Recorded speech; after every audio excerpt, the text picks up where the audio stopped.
Hello friends, मेरा नाम नीलम है और आपका हमारे चैनल सुविचार साप्रसंग हिंदी कहानियाँ में आप सभी का स्वागत है।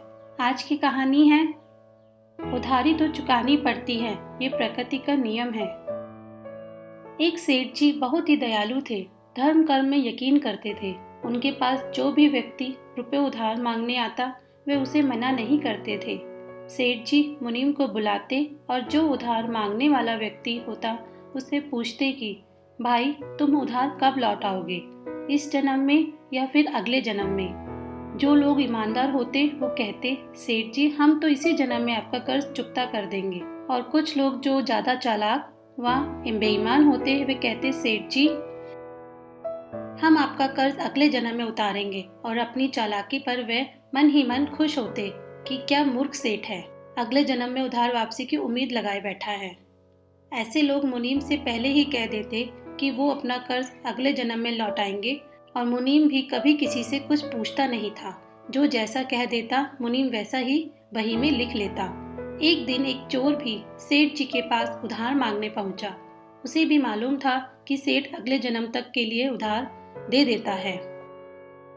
हालांकि उसका उद्देश्य उधार लेने से अधिक सेठ की तिजोरी को देखना था। चोर ने सेठ से कुछ रुपए उधार मांगे। सेठ ने मुनीम को बुलाकर उधार देने को कहा। मुनीम ने चोर से पूछा, भाई इस जन्म में लौटाओगे या अगले जन्म में? चोर ने कहा, मुनीम जी मैं ये रकम अगले जन्म में लौटाऊंगा। मुनीम ने तिजोरी खोलकर पैसे उसे दे दिए। चोर ने भी तिजोरी देख ली और तय कर लिया कि इस मूर्ख सेठ की तिजोरी आज रात में ही उड़ा दूंगा।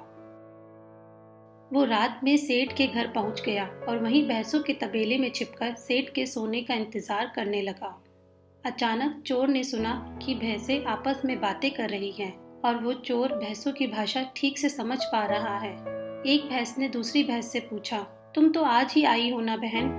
उस भैंस ने जवाब दिया, हाँ आज ही सेठ के तबेले में आई हूँ। सेठ जी का पिछले जन्म का कर्ज उतारना है। और तुम कब से यहाँ हो?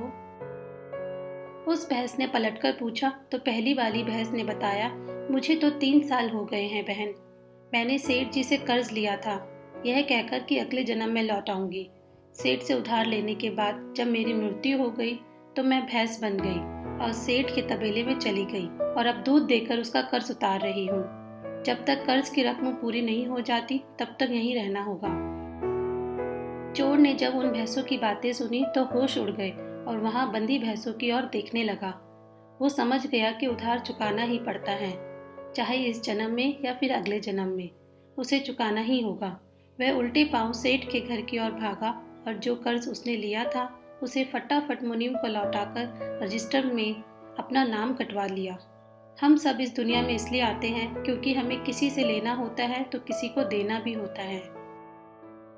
इस तरह से प्रत्येक को कुछ न कुछ लेने देने के हिसाब चुकाने होते हैं। इस कर्ज का हिसाब चुकता करने के लिए इस दुनिया में कोई बेटा बनकर आता है तो कोई बेटी बनकर आती है, कोई पिता बनकर आता है तो कोई माँ बनकर आती है, कोई पति बनकर आता है तो कोई पत्नी बनकर आती है, कोई प्रेमी बनकर आता है तो कोई प्रेमिका बनकर आती है, कोई मित्र बनकर आता है तो कोई शत्रु बनकर आता है, कोई पड़ोसी बनकर आता है तो कोई रिश्तेदार बनकर आता है। चाहे दुख हो या सुख, हिसाब तो सबको देना ही पड़ता है और ये ही प्रकृति का नियम है।